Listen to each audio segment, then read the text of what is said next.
Hi guys, and welcome back to Bree's Corner.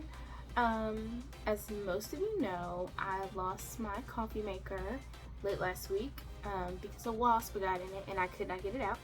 If you have not seen that video, you can check it out on my Facebook or my TikTok, or I'll just insert it right here. Oh my goodness, fly away.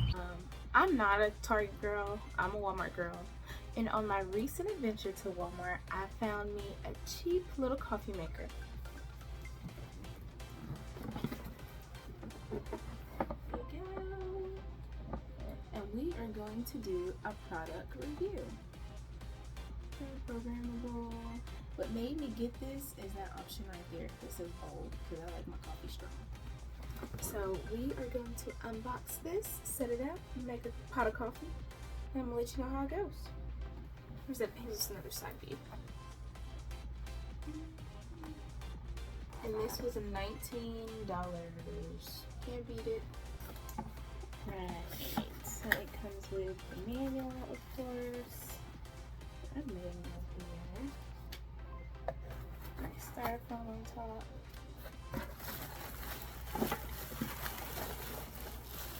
I think I opened this upside down.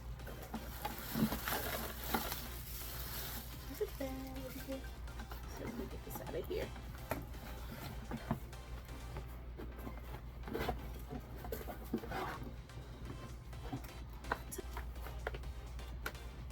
Here it is.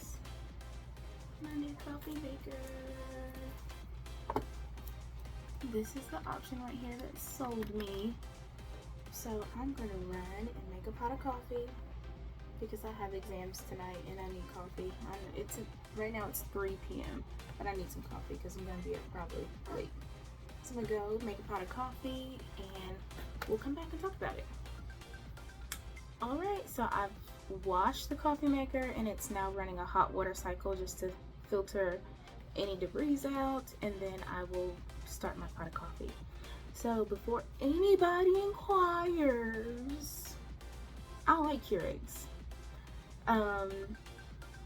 I've worked in a doctor's office for a long time and we always had Keurigs, and the back would always have mold in it. The lines are hard to clean and I don't want to do that. So I like my little old school coffee maker. It does me perfect. So that's why I chose that.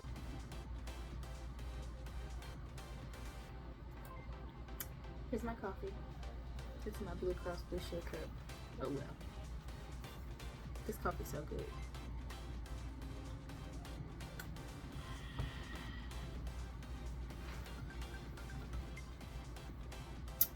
I just got it, but I rate my coffee pot a 10 out of 10. Love y'all. See you later. Bye.